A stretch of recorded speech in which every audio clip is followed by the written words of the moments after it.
चली चली आई जे घर बा देखियो वो टाली मार वाला घर हो लड़का के तो महाराज थे 10-20 हजार को महीना 1.5-2 लाख तू पर आई है जाना था नहीं ओकर तो महाराज हाथी सोना के शिकारी पहनली सो आ भाव रखले बा महंगा विदेशी चांदी के कटोरा में खाना खाला पानी पिएला उनका बाबू से हमारा बड़ी पटेला अली को बहुत सुंदर बा चली लेके तो रात हो गई जाना तो नहीं उनको चोर चोर को थार बा ए महाराज तो थार में खाला लो हां खाल घूमल जाला बैठ के उनको कुकुरा घूमे ले एगो थारवा में फॉर्च्यूनर बिया अच्छा पीतर के हका करिया हियो लोहे के हियो घूमेल हियो पूरा घूमेला आदमी घूमेला ऊपर हरवा चरवा गाड़ी तार नहीं का तेज बतारा से महाराज ने चलो क्या हो ये गम हुआ वो लम्बा लम्बा फेंकता अरे चुप तोरा जोवन रहुआ कहब जीवन भर और गुण ना अरे चलो चल चल चल हम नु हमारा नु करबे बा महाराज ये घर बा रोकी सब हम देखत नहीं के बा आज जूता खोल के जूता खोल के चल बैठी आई आई बैठी आई चल चल चलो बाबू हमने बैठो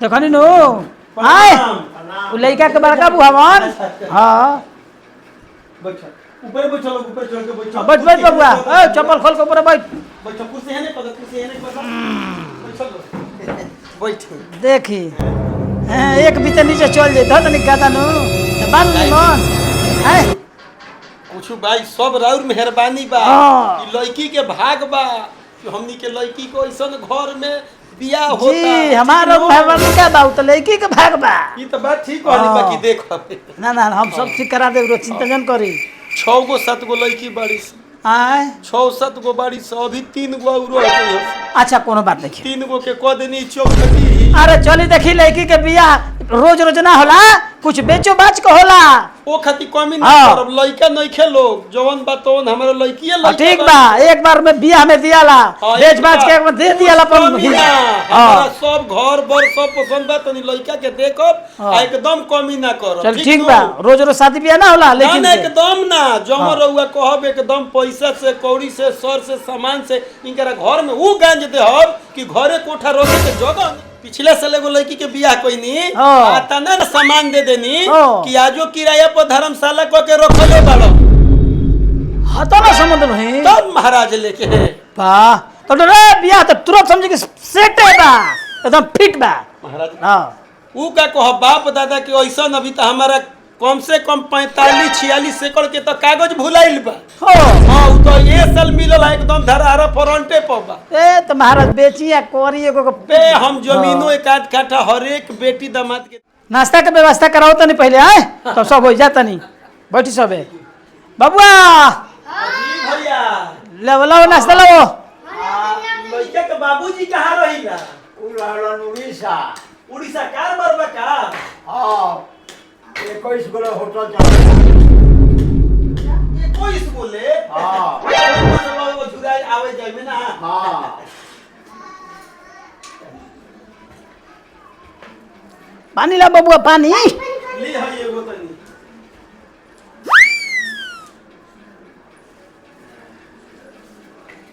हेलो बबुआ खा हां पानी ला बाबूआ ले है खाई खाई रो खाई हमरा का खा अरे अरे आन गावन लागल रहल हम जाता उत रहल हमरा का खा हम तो रोजे खाइला रुआ खाई पानी ला बाबूआ हां दुनिया रखो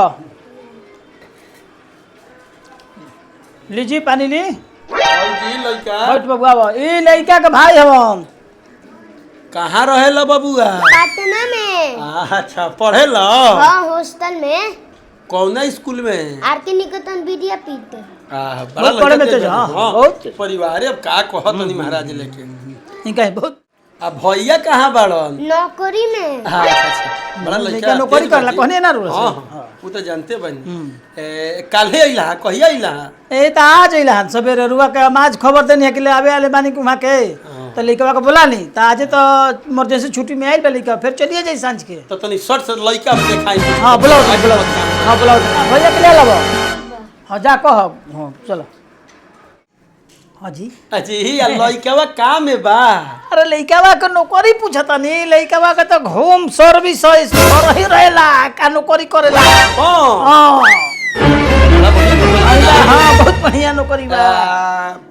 तलब उलब कतना बा? ए तोला पूछता नहीं, परिवार ज्यादा होई। हाँ हाँ 1.5-2 लाख परिवार खींचेला।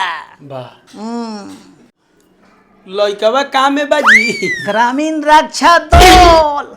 अरे गोविंदवा उठ अब जल्दी चल। ए भारत बैठी। ए महाराज लेके हेजा लिया देनी बताई हाथ ना बड़ पद पर लइका बड़ुआ एजा सकान हमर होई। हो बानी नु हम सेट करें, हमरा नु करबे बा। बाप रे बाप एसपी डीएसपी एकर आगे फेल बन। हम करा दे। देखी हमारा दरोगा तले लइका ठीक चली, लास्ट में डीएसपी होई। बाप रे बाप होई बताई कहतनी कौन दो दल ओ ग्रामीण रक्षा दल। ना महाराज लेके इमे हमर सकान ना होई। बाप रे अरे बाप हो बानी नु हम करा दे, सेट करा दे। हाँ, तो देखो। हम लइका के बाबू से बड़ी पटला हमरा। बहुत बड़का नौकरी है ना जी। हाँ बहुत बड़ नौकरी बा। और वो घर ही रहे के हो और परिवार बड़ी अंदनी बा।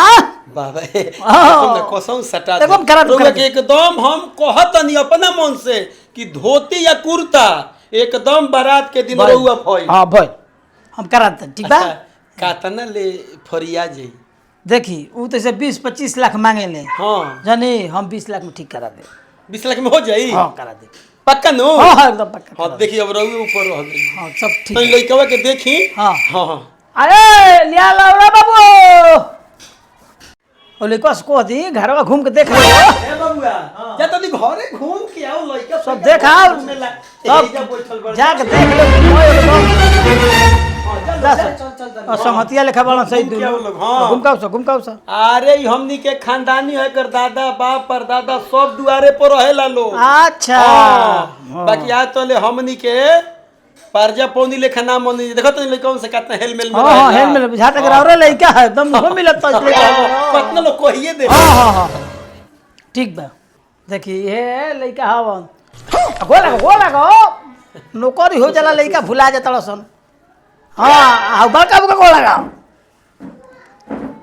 देखी कितना लइका सुंदर बा कहनी हनु करोड़ों में एगो बा कहनी हनु देखी। महाराज कहने अब का कही रहुआ एकदम जीवन हमर तार देने एकदम लइका लइकी कैसन जोड़ी लागी नु जैसे बुझाई कि राधा कृष्ण के हाँ तो जोड़ी चले बा। पूछे जौन पूछे के बा। अब हम कुछ ना पूछब सब ठीक है बा।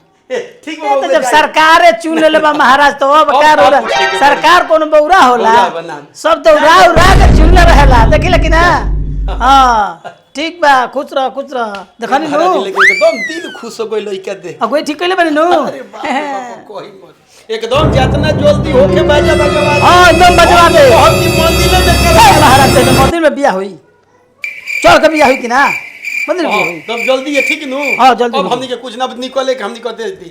आ तो तापर बापूबा से ओकरा बतिया ली लइकवा के हमारा कागज खाली हो जाई बाबू तन बतिया तो सब ठीक हो जाई।